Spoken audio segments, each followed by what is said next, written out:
Listeners, if you enjoy The Nocturnist, then you'll also enjoy Unleashed, Redesigning Healthcare, a new podcast about clinician-led innovation on the front lines of care.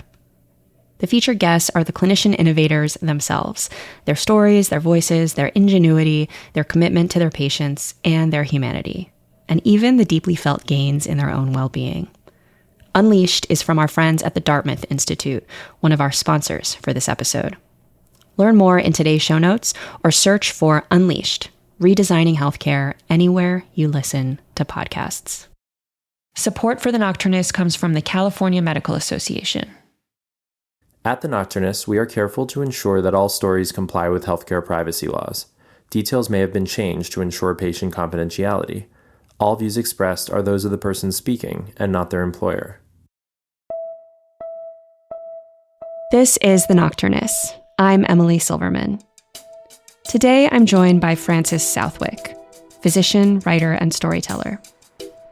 Francis shares a personal story about growing up queer in rural Colorado while experiencing sudden, unexplained collapses triggered by intense emotions. Episodes that began in adolescence and went undiagnosed for decades. Francis originally performed this story live at an event produced by Dr. Rebecca George of the Sierra Valley Health Center in Nevada City, California in 2025. In my conversation with Francis, we talk about living for years without a diagnosis and the shame and self-doubt that can fill that void. Finding love and partnership while navigating an invisible, misunderstood illness, and how a late diagnosis reshaped identity, relationships, and medical practice. It's a tender, funny, and profound story and conversation, and I hope you love it as much as I did. But before we dive in, let's take a listen to Francis's story.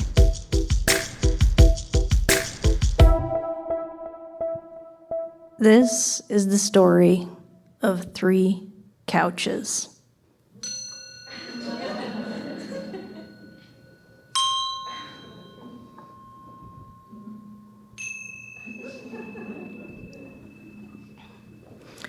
It was 1998, and I was 15 years old. I was growing up in a rural community in Colorado.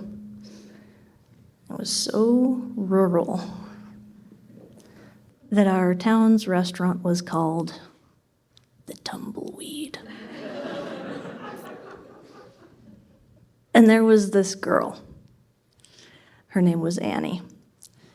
She played first base. I was the catcher. She was going to be a teacher. I was going to be a doctor. She looked like Cameron Diaz. And I looked like a young Joseph Gordon-Levitt.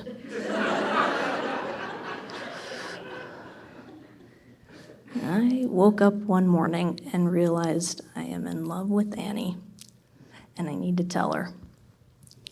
So I wake up, put on my power outfit, which is Jinko jeans and a Cheerios t-shirt and my blue fedora.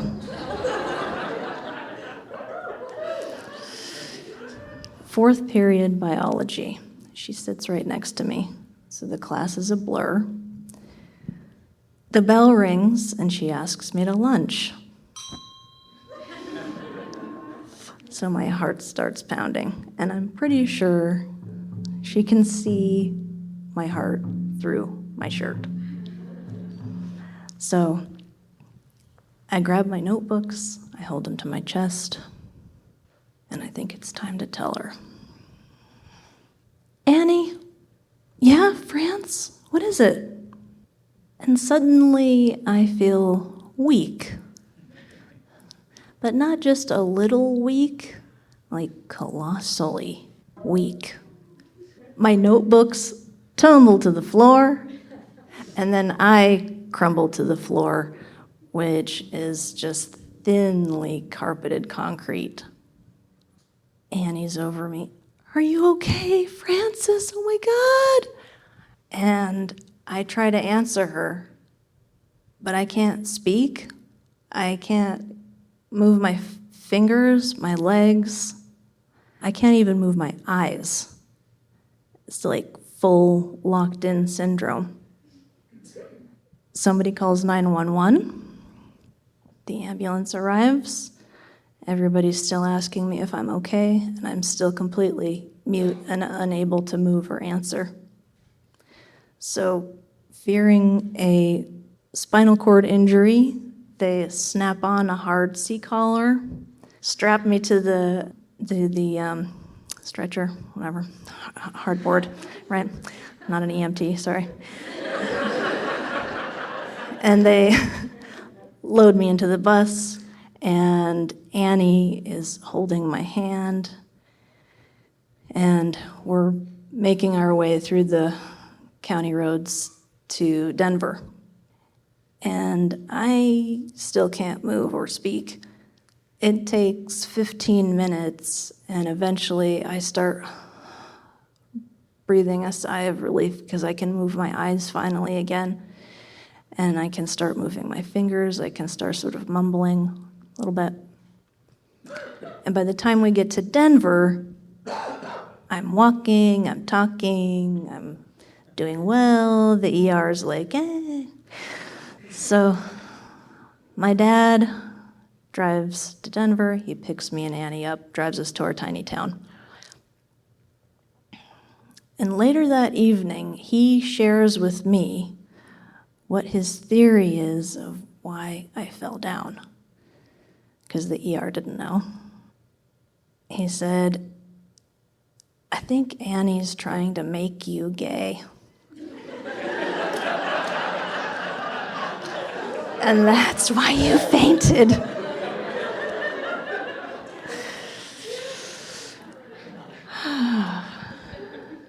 Well, from that moment on, I had regular bouts of varying degrees of weakness. Sometimes just, it's called ptosis, a little bit of kind of sinking eyes, Sometimes weakness, sometimes my hands, sometimes my whole body would collapse, like earlier in the story. And I went to a lot of doctors, and I talked to a lot of people, and I tried everything that they said, and nothing worked. And that included salt tablets and cinnamon gum, eye movement practices, anti-seizure medications. And I decided I'd test out my dad's theory and proposed to a man, and he said yes, but that didn't work either. I was still having these episodes, so I broke off the engagement because I am super gay. Yeah. June 2004, I was a senior in college, and 11 states had just banned same-sex marriage. So I was feeling like I need to do something. So I call up our local Lambda Community Center, and I say, I want to help out. And they're like, great, we are putting on Fort Collins' first Pride. And I'm like, cool. So I show up for the event, and they realize I have no skill, and they assign me to be a trash collector. Fortunate for me, a lot of the trash was around the stage. And the main stage musician was a knockout powerhouse who sounded like a cross between Dolly Parton and Tracy Chapman. Asymmetric haircut, big black guitar, and her name was Judith. So by the end of her set, I'm completely entranced. I come up and I scribble my name and my phone number on her email list. And she signs my record, "You're beautiful." A week later, she calls me, and We do the thing where you fall off the face of the planet and none of your friends know where you are. We're calling each other constantly. We're at each other's places. Nothing else matters. And I wake up one morning and I realize I'm in love with this person. And I need to tell her.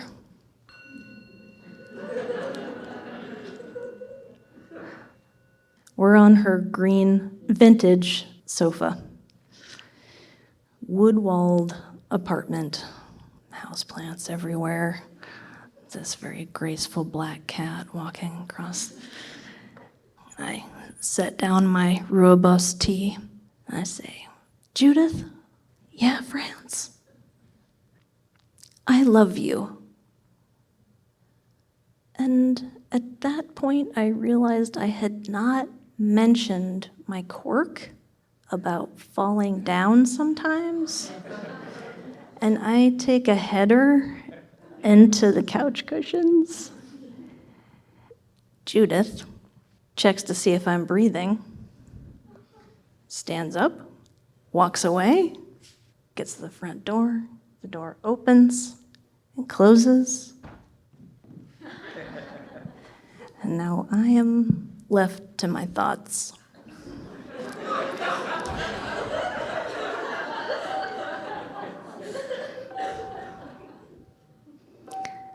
And I start having some big thoughts. Like, what am I doing? Waiting to hear from med schools? What kind of doctor falls down in an exam room? What kind of person can't even say, I love you, without collapsing? Maybe my dad was right. Maybe I need to stop trying to be gay. I hear the door click open. Judith comes down, sits right next to me, waits for me until I can walk and talk again, and she says, I am so sorry. I just panicked, didn't know what to do, went to the next door neighbor, and he suggested that I come and fucking check on you.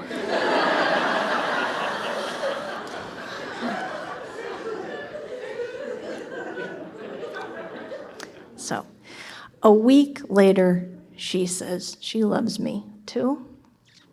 I get into med school, we move across the country, we get married in the small town in West Virginia, the first queer couple to get married in this baby tiny little town. And the whole town lines the streets with sparklers. Yeah. And we are building a life together. Complete residency. And all this time, I'm still falling down. 911 calls have been just commonplace in my life by this point. I've had a few head injuries, and we're just trying to accept it, but I know that both of us are hoping for an answer.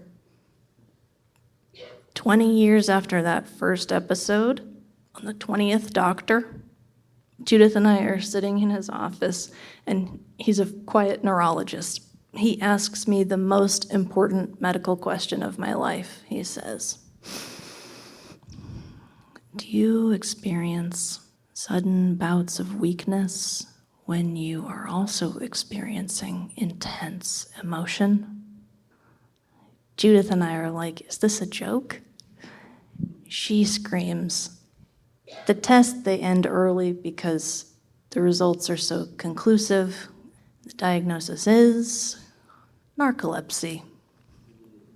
But not just narcolepsy. Yeah, I'm a sleepy person. But I have type 1 narcolepsy. So that means my brain's not always sure if I'm awake or asleep. And that paralysis that you get when you're in REM, that can happen at any time. Cataplexy is what it's called. And for most people with cataplexy, the main triggers are strong emotions, like Dude said. But for me personally, The strongest triggers are the beautiful things in life.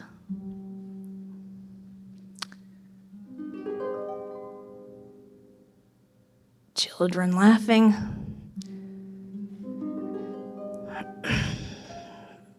Earnest love. And maybe telling a bunch of strangers the most tender moments of my life. So that's why I'm on couch number 2.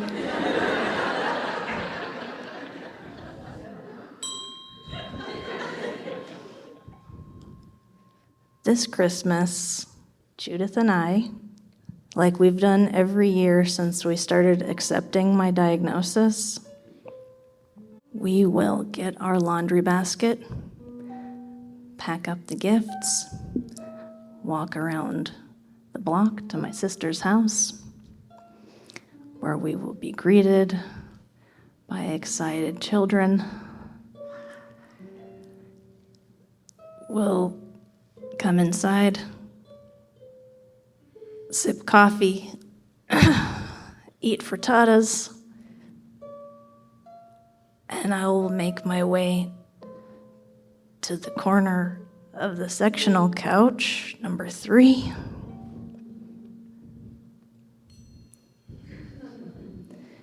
Where Judith and my sister will pack me tight with quilts and pillows so that when the youngest comes up with her present,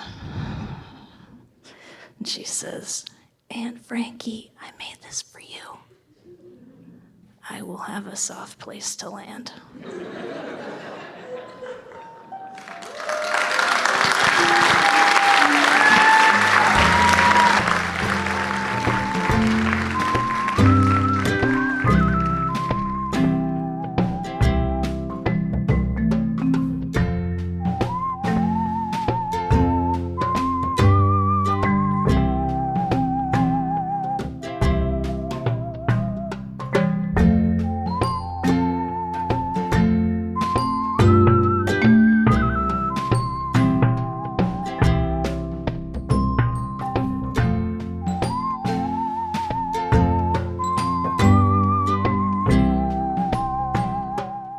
I am sitting here with Francis Southwick. Francis, thank you so much for coming on the show. Thank you for having me. I'm really excited to be here. So Francis, what was it like telling your story on stage in Nevada City? It was a lot of things. It was a big relief in some ways because I had been preparing for months and I had tried to back out of this. It was an intimidating process, but it turned out much better than I expected and much more of a sort of cathartic process than I expected as well. And I imagine one concern was that if it was catharsis, that you would start getting symptomatic on stage with your cataplexy. So I'm wondering how you thought about that and planned around that. I know that we had the couch on stage for you, so that was there. But tell us about, what is it like to be performing live when your condition, and that's when your symptoms come up. So what was that like? Yeah. So I can back up a little bit. The reason that I nearly didn't do the project was because I have fallen before giving talks and I've fallen at work and all those sorts of things. My story coach, Brandy Colmer, and I was kind of crying to her like, "Brandy, I can't do this. I don't know what I think I'm doing. I'm a writer and a doctor, not a oral storyteller." And she said, "Well, what is the main thing that you're afraid of?" And I was like, "Well, I think most people, when they are scared of public speaking, it's the actual speaking. And for me, it's the falling. I had head injuries in the past from this sort of thing. And I was watching The Moth. I was listening to everything that I could think of, and everyone stands for their stories. I was like, "Brandy, I just don't think I can stand up there and do this." And she was like, "Well, what if you were sitting Like, yeah, which was so smart. I was like, Brandy, you're a GD genius. And then that's actually how the story evolved. The story is called "This is the Story of the Three Couches," and it started from that conversation.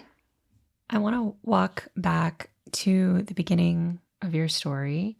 You talk about growing up in rural Colorado, and you say, it was so rural that the town's restaurant was called the Tumbleweed. So tell us what it was like growing up there. So 2,000 people. And when I say Colorado, I mean, picture Kansas, really. Because it's the brown plains, and on a good day, you can see the mountains in the back. It was interesting. My dad was the town's bank president, and my mom was the elementary school secretary. And so we were real plugged in. And I was hiding a lot. And so that was a very sort of exhausting way to live for me. Because I wasn't out. I'm queer. I wasn't out. And coming back to the narcolepsy, I didn't know I had narcolepsy. I was having falling episodes and weakness episodes that were not explainable at the time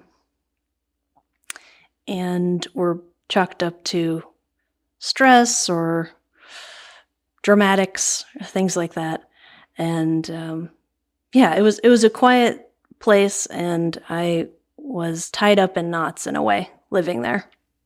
What was the name of the town? Strasburg. And what did kids do for fun there? I'm just curious. Sports. It's all about sports. That was the natural next line of my talk, that I was the catcher and Annie was first base, because that was what we did. Softball, basketball, track, soccer, just on a loop. So sports and academics, those were the main things. Do you remember your first episode of cataplexy? I do. So the first big episode was at a Christian camp. And we had just gotten done telling very personal stories at the campfire. And I didn't even tell a story. I was just listening to these very traumatic episodes that all of us teens were finally willing to admit at the campfire. And I felt a huge sense of weakness. I collapsed. And I was taken to the camp nurse, who decided to drive me by ambulance to the local hospital, by which time at the ER I was fine, running around, and so no testing was done, and it was chalked up to, I don't know, stress, excitement, who knows. And so, yeah, that was the first time. And then you had an episode when you were telling Annie that you liked her, that you described in your story. I know that you told us about that in the story, but was wondering if you could talk a little bit more about that particular episode. Yeah. I took a little artistic license with saying I was just about to tell her I loved her. Every day was like that. I was almost going to tell her that I liked her. And so we were walking to lunch. I was holding my books. So I was hungry and I was excited. I probably hadn't had breakfast that day either. And I could really feel my heart pounding. And I got overcome when I was looking at her with this, at the time, very difficult to describe feeling. So it started at the back of my neck, and it travels down my spine and then to my fingertips and my toes, and I had a full collapse and hit my head a little bit. And it was scary and overwhelming, and a lot of shame was rushing over me, actually, because, as I said, my first time was at a Christian camp. So I was growing up pretty Christian, and I had a lot of shame about these episodes and had been actively praying for them to stop, or for me to find a way to get them to stop. And so for this to happen in front of this person I liked in the middle of school was the opposite of what I had hoped. And then on top of that, after that episode, I think you said your dad said to you, I think Annie is trying to make you gay. So there's this link now that other people are trying to make between your orientation and this kind of chronic invisible syndrome. So what was it like to hear that connection be made by your dad? I, at the time, had no connect. I thought it was completely ridiculous, and it was really scary as well, because Annie was a lifeline to me. I loved spending time with her, and I felt like I could be myself. And so to have that questioned or threatened as maybe it's dangerous on multiple levels was very scary. And you said that growing up you were in hiding a lot of the time. It was a very rural environment, a very Christian environment. So that's something invisible about you, and then also this condition. And so you're growing up, you're coming of age. I don't know, tell us about like the arc into adulthood. How did all that like play out over time? Because you didn't have a diagnosis yet. It sounds like you left Colorado. Maybe pull us along the next decade or two and tell us like how things evolved from there, from those very early childhood episodes. Okay, well, I was an exchange student in New Zealand out of high school and had a couple episodes there. And that was actually the accidental first time of my first diagnosis. I was living with a nurse, and I was falling asleep constantly. And she said, sort of jokingly, what if you have narcolepsy? And I sort of thought that she was joking, and she was only really half joking. So that was the first suggestion, and really the only idea until I was 33 that this was the actual diagnosis. So that was when I was 16. I was in New Zealand. I went to college. I was a philosophy student, trying to figure out what's real and what's not constantly. I came out in college, and during some of the coming out times, I had collapse. I had another collapse when I decided to buy a ring and ask a man to marry me. I collapsed at the mall. That was a good one. So I got into med school in West Virginia, and I continued to have episodes. And every time I had one, I was like, I really got to figure this out. This is a big problem. Like, what's going to happen if I'm by myself and this happens? And, how many times can I really hit my head and expect to continue to pursue my dream of being a physician? But then I would recover and then sort of forget about it. And then it would happen a few days or weeks later. And I was just living in that cycle of hoping that it would stop, but having no control over it and not understanding the triggers. You said your dream of being a physician. Where did that come from? That was a lifelong dream. I was one of the kids that knew since age 4, like, I'm going to be a doctor. Yeah, I had a lot of comfort at the doctor's office, actually. Really liked my family doctor's just gentle approach. Dr. Heyman, with his big white coat, and checking my neck for swollen lymph nodes. I was like, this is great. Good vibes at the doctor's office. And then I loved school. I had a lot of interest in the human body and anatomy, and yeah. Did you have any kind of hypothesis about what was going on before you got a diagnosis? I mean, obviously, you connected it to moments of high emotionality. That's the pattern. But did you have a working theory, or did you just not really think about it that way? So the original theory was I had done something horrible, and this was my punishment, sort of a mystical idea. I started connecting the dots to, this often happens when I'm talking to someone I really respect or really admire, which is also why I'm not looking at your face during this interview, P.S. Because there's a real risk of that happening when I'm talking to somebody that I admire. So I thought that I was trying to get attention. I bought into this idea that I'm doing this for dramatic effect, to put myself into a passive position to be cared for or something like that. I just could not imagine what else it could be, because people would call this passing out, but I was too embarrassed to say I'm not unconscious. Okay, sure, I'm passing out. Eventually I started calling them falling down. I would call Judith and say, I fell at school, or I fell at work. And we're just like, okay. Yeah, it's very complex for me. I was only diagnosed 8 years ago, and being diagnosed as an adult, I am still actively processing backward what was happening at a lot of different times in my life.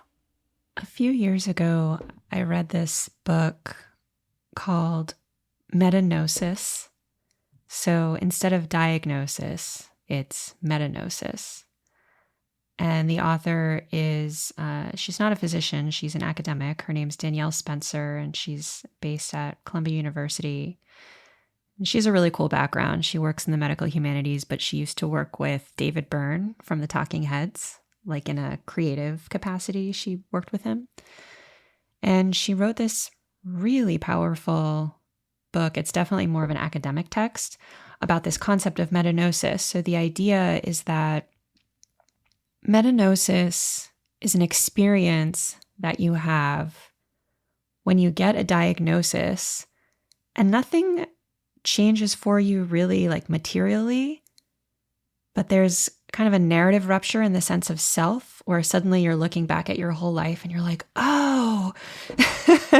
So sometimes that can be medical, like, ADHD wasn't something that people really thought or talked a lot about in the last 25 years. And so people who get diagnosed with that later in life as adults, it just like clicks and explains so many things about their learning style or their attentional regulation issues growing up, or, being on the autism spectrum is another one.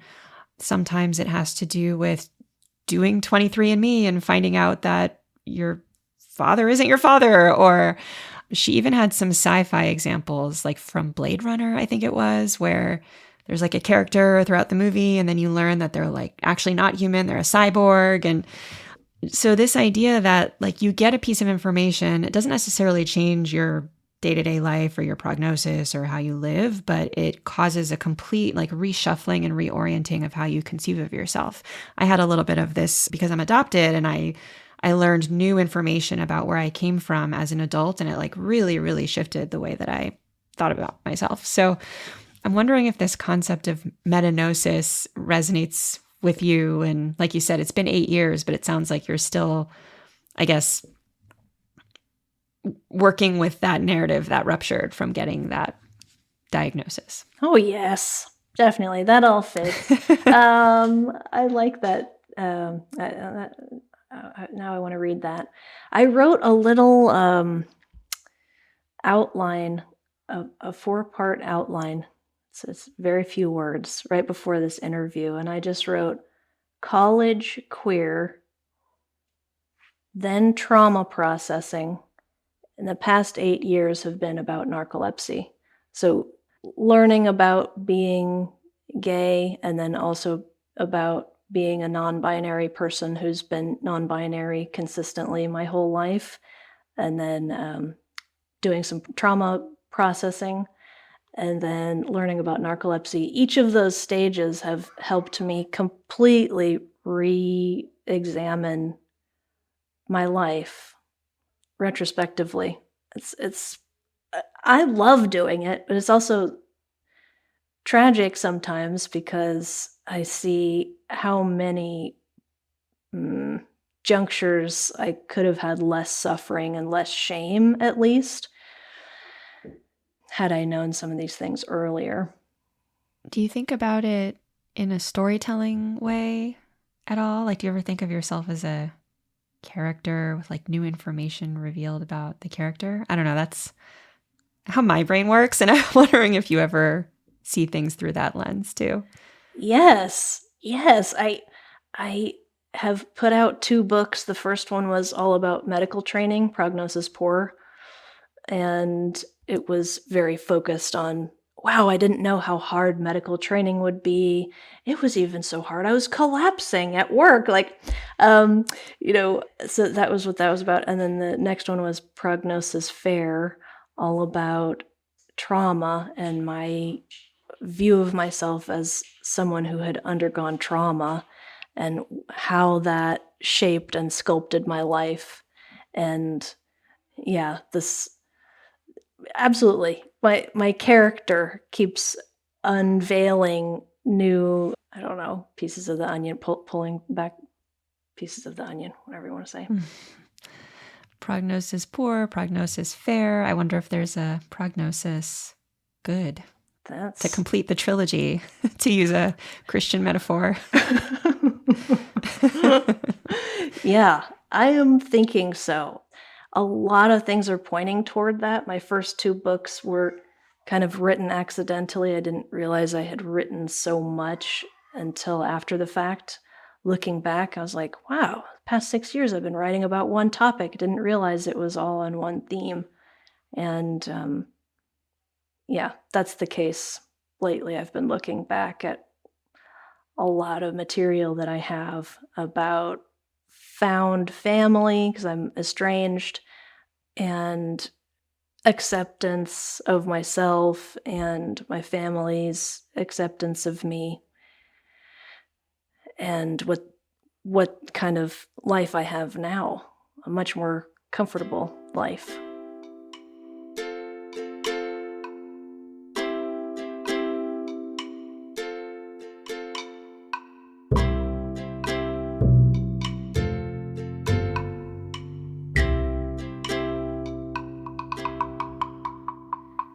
Tell us about the moment you got diagnosed. I think you said you were 33. At 16, there was a nurse who actually sounds like diagnosed you half jokingly, but correctly. And then it wasn't for another 15 plus years that you formally were diagnosed. Tell us about that moment. When it happened, did you remember back to the nurse in New Zealand? Or what was it like to get that final label, I guess? Yeah. There's stories about people, I didn't know I was gay. People around me knew I was gay. And this was similar to where I went to a neurologist this was my nth neurologist, lots of neurologists I had seen. And he was just like, oh, do you experience episodes of profound weakness when you experience strong emotions? I was like, that is the simplest, most concise way to explain what I've been going through. Yes. He was like, well, it could be narcolepsy. And let's do some tests. And when I saw the sleep doctor later, I was sitting there just like yawning like crazy, just like holding myself up. It's like, it's so clear that you have narcolepsy. We'll do the test, but that's the diagnosis. And I was kind of embarrassed that I hadn't thought of it myself as well. So how it worked out was I did the test, which is an overnight test, and then the next day a nap test, where you get the opportunity to take 4 or 5 naps, which is like sort of, a good day for me, although they keep getting interrupted. But the test involved these 4 or 5 nap attempts. And after 4 attempts, I had very fast REM onset on all 4 naps, and so they've nixed the 5th one. And so I knew already, based on them not attempting the 5th nap, that it was conclusive. And they called me and told me the diagnosis, and I had just gotten a job in California. I had just started a new place, and they had just asked me, "Are you living with a disability?" And I said, "No." And that has also been a huge reframing for me, because I am and have been living with a disabling condition for a long time. So that has been a lot to process. Is the sleep test the main way that they diagnose it, or do they do like a spinal tap too? Or I was reading a little bit about this on Up to Date the other day. Nice. I did not have a spinal tap because I have such classic cataplexy symptoms and excessive daytime sleepiness and sleep paralysis and hallucinations. And I have all the things, plus the REM thing, the SOREMs, they're called, sleep onset REM initiation. And so I got to skip the spinal tap, which is nice for me. And I also, I gotta be honest. I searched you up and listened to your story about your sleep paralysis as well. Yeah. I was just going to bring that up. Yeah. What did you think of it? Yeah, I enjoyed it. I can tell you that I remember so many of my dreams from when I was a kid as well, which is surprising to a lot of people around me. I'm like, "You don't remember your dreams?" I'm like, "I've got my Wicked Witch of the West. I've got my, lion behind the cages that turns into my dad. And then I've got my beaver, the evil beaver that comes swimming and chews off my leg. And so that was my nickname when I was a kid, Beaver Bait. And we've got, I remember all these dreams, and I've had sleep paralysis countless times. And, so that's me. But it was really cool to hear you talk about the details of your dreams and the experience of sleep paralysis as well. For anyone listening who doesn't know about this story, there was a Nocturnist show. It was the only Nocturnist show where I told a story. And this was in San Francisco a couple years ago during an event co-sponsored with the UCSF Memory and Aging Center. And the theme was sleep and dreams. And so I spoke about my dreams and my sleep paralysis and my hallucinations, auditory sometimes, visual sometimes. One of the most memorable hallucinations I had was a man with a hat standing like next to my bed by the window. And then I went online and looked up and saw that actually a lot of people see that with sleep paralysis. Have you ever seen the man with the hat, Francis? I have not seen the man. Okay. I was like, oh, no. Well, that's good. Yeah. He's kind of scary, so I'm glad he hasn't visited upon you. Yeah, I haven't seen the man. I want to switch gears for a minute and talk about your wedding.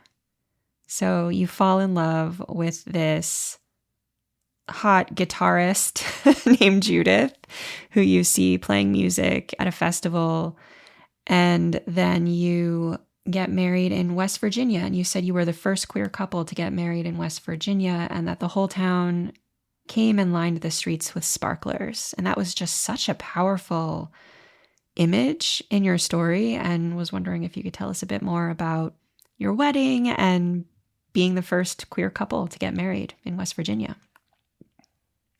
I felt a little pre-cataplexy jolt there. You're asking about that. It was still not legal in West Virginia when we got married, and there were certain family members of mine who, when they heard I was getting married, preemptively had called me and told me I'm not coming because I don't want to be around those people. And so it was a very emotional, just getting married is emotional. Obviously, it's huge. And the fact that this small West Virginia town held us and supported us so much was shocking. I mean, I was so surprised. I had, multiple episodes of weakness that day, which, whatever, we chalked it up to whatever it was at that time. I didn't have the diagnosis at the time, right? But yeah, it was torture standing on the stage. I can say that too, of just trying to do eye movements, distract myself, move my various muscles. Like, just personally, internally, it was a little bit of torment trying to get through that. But it was a really beautiful experience on the community side, and then also just standing there with Judith. It was overwhelming. You said that you were doing eye movements and moving your body. I'm just really curious about like what practical and emotional tools doctors and experts have to offer to people who are living with narcolepsy, cataplexy. I know there's obviously medications that can help with wakefulness and things like that, but I was just wondering if you could bring us into that toolbox, if you don't mind. Like what is in the toolbox? Well, some of it is about prevention, some is about treatment, and a lot is about recon. So I've learned almost all of my things the hard way. So I'll give you some little tips. Here's very practical examples. We travel with a transport chair, and that was right behind the curtain, actually, at your show. And I sit in the transport chair, like it's a wheelchair that somebody else pushes, right? Wheelchairs the patient can manipulate themselves, but when I'm having cataplexy, it kind of defeats the purpose. So we have the transport chair, and it breaks down and sits in the car. I have a medic alert necklace. I've counseled the people at my work how to handle it if I have cataplexy, because it's not in BLS or ACLS training. Like, what do you do when somebody has cataplexy? So I just kind of wrote the rule book myself on how to handle it, but how to try and, in the moment, prevent an episode is much more doable now that I have medication. So I'm taking bupropion and then also Wakix, that was completely life-changing, the Wakix. Really? Completely. After a few days of having it in my system, I was like, Becky's my sister. I was like, Becky, this is like having braces on my legs all the time. Wow. Like I was just crying. I could cry thinking about it. Previously, I would yawn over 100 times a day. Now it's once a day. Anyway, it cut the cataplexy like so much as well. But I use voices. I use movie quotes. I do shorthand speech. There's a lot of things that are reminiscent of people with a stutter. So instead of "I love you," which hurts to say, in my family we just say "nubs." I have tons of different voices that I use as well to try and circumvent the emotional part of speech. So talking right now, this is my real voice. I don't use it that often. Writing, singing, there's a lot of ways to circumvent whatever pathway we're talking about with the... When you say voices, do you mean like you talk higher or you talk lower, or what does that mean? Well, I have various voices that I'll do. Yeah, it's very sort of character voices. Well, I don't know you that well, but you seem to me like a very funny person, like a very like dry humor person. So I don't know, maybe it's a way to like be playful and try on different improvisational characters while also circumventing some of the... I mean, why do you think it's easier to be in character than it is to speak in your real voice? Because my real voice is attached to my real emotions. That's so interesting. Like, writing is so easy. I could have written all of this so easily. And so, for example, when I go to therapy, I don't go anymore, but I went for years, and it was exhausting. At minute 35, every time I would start kind of slowing and gluing up and getting slow. And, cataplexy doesn't have to come like a ton of bricks. Sometimes it's also sort of a slow fade. I was using my real voice, and I was being as vulnerable and open as possible, and it just absolutely takes it out of me. Yeah. This is a question that you probably don't have an answer for, but it's just something I'm wondering. My understanding is that narcolepsy, cataplexy is related to a problem in the brain. I think I read they think it's an autoimmune destruction of certain cells in the brain that deal with sleep-wake regulation. I'm getting a thumbs up, so that's good. So that, you'll be awake and walking and talking, and your brain will get confused and think that you're asleep, and then it'll turn on the body paralysis, which is what it normally turns on when you're sleeping to prevent you from kicking and acting out your dreams. I just think it's so interesting that the pathology shows up during moments of emotion, Like it doesn't show up when you're straining and going to the bathroom. It doesn't show up when you're seeing bright lights. It doesn't, there are so many different situations that could trigger this decoupling of like consciousness and body tone, muscle tone. And yet it's emotion, and it's not even always sad emotion. In fact, often it's happy emotion or laughter. And again, I don't know if there is an answer to this question, but I'm just wondering what you think. Like, why do you think it happens with emotion? I don't think that part has been completely figured out. Well, it hasn't. Right. That's the point, right? But I am constantly thinking about it, wondering about it. Last night, I finally bit the bullet and listened to this very famous episode of This American Life with Matt Frerking. It's called I've Fallen in Love and I Can't Get Up. And it's some producers heard it and then made a movie called Ode to Joy. And it's the only mainstream movie that features type 1 narcolepsy. And there's a lot of division in the narcolepsy community about how accurate it is or whatever. But personally, I think it's amazing. I think it's so great to have something that is not just about how funny it is to be falling down and weak with emotion, although it opens with like a funny scene with that. But I finally listened to it. So Matt Frerking is a neuroscientist who developed type 1 narcolepsy as an adult. And he gave this interview 4 years after he was diagnosed. And it definitely, it brought the house down for me. It's only an 11-minute interview.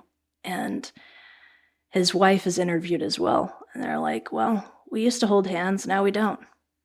And yeah, I'm sticking with him for now. But yeah, it's not like it used to be. And I was just like, so grateful that I had met Judith after my symptoms had started so that we could go through the process together. And it was not like a relearning who a person is from the ground up. She was there with me through all of these episodes. She's there when I'm like, I can't say I love you. I can't say goodbye to you. I'm going, these, they used to be a source of contention. Like, why do you not like saying goodbye? Like, especially when you're going into work, why can't you give me a hug? And I would just get furious. Before diagnosis, I was like, I don't know why, I'm just angry. And it was like a defense. Like, I know that if I kiss you or hug you goodbye, I could fall down in the parking lot and not be able to work today. So that episode's really powerful. You got to check it out. I will definitely check that out. That's so interesting what you said about the fact that it's linked to emotion has major implications for relationships. Yeah. And I could see a whole new field emerging that combines neurology and like occupational therapy and like marriage counseling around like, how do you be in relationship with somebody who has this condition? How do you manage? Like, I don't even know where to begin with that, but I'm wondering if you could share a bit more about that. Like, how do you navigate this as a couple? I'd love to talk about it. I'd love to. Well, Judith drives. No. Most of the time. There's give me a second, let me think. I'm getting a little weak talking. Take your time. I'm here.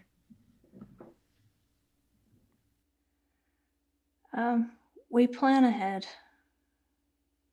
We know that I can flake out on a plan at any minute. We'll plan a beach trip, and I get so excited about the beach trip that we don't go because I can't get in the car.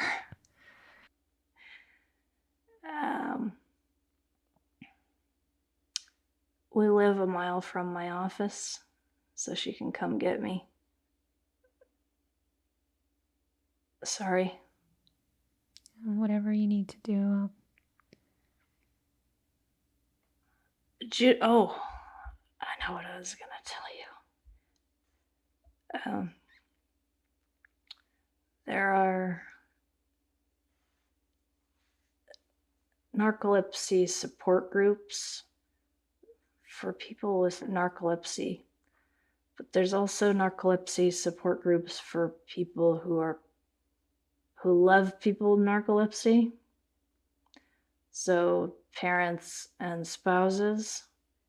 I believe it's with the Narcolepsy Network or Wake Up Narcolepsy. And Judith loves going to those meetings and sharing tips and talking about options of medications. Yeah. Moving right along. This was the topic that you were most excited to talk about. Yeah, exactly. Yeah, I have to be careful about the excitement. Yes. True. Well, let's switch to a different topic because I know that we're almost rounding to a close here. But I just wanted to ask about how this whole journey has impacted the way that you practice medicine, particularly the before or after with the diagnosis and the metanosis, you could say. Do you see your patients differently? Do you connect to them differently? How has it changed how you practice? I have helped make the diagnosis for 2 different patients, which is exciting. It's like the pulmonary embolism of collapses and fatigues. If you don't think about it, you will miss it.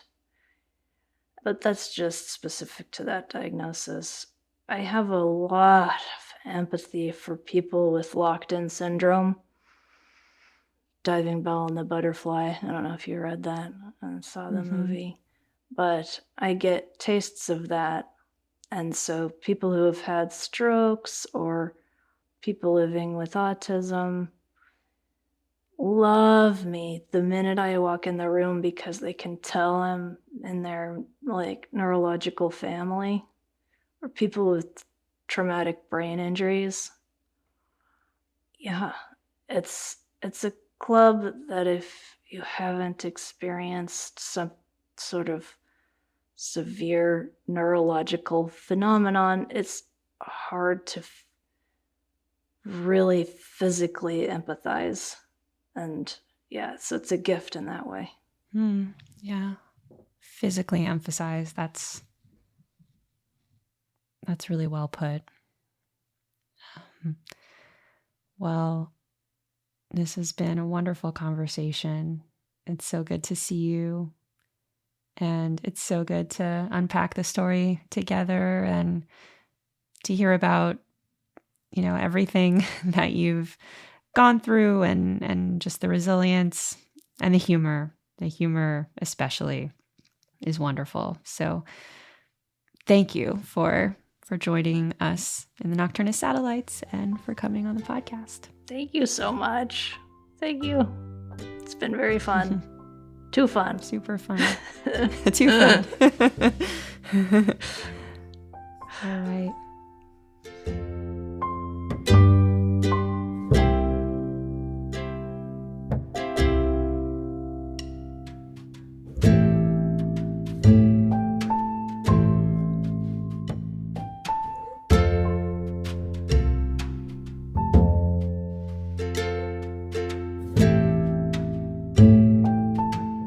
This episode of The Nocturnus was produced by me and producer and head of story development, Molly Rose Williams.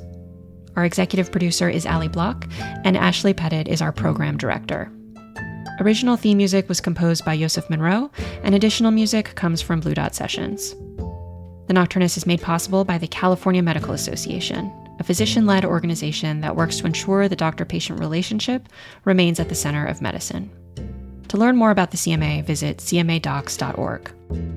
This episode of the Nocturnus Conversations is sponsored by the Physicians Foundation, which supports physician well-being, practice sustainability, and leadership in delivering high-quality, cost-efficient care. The Nocturnus is also made possible by donations from listeners like you. In fact, we recently moved over to Substack, which makes it easier than ever to support our work directly. By joining us with a donation of $2, $5, or $10 a month, you'll become an essential part of our creative community. I'm your host, Emily Silverman.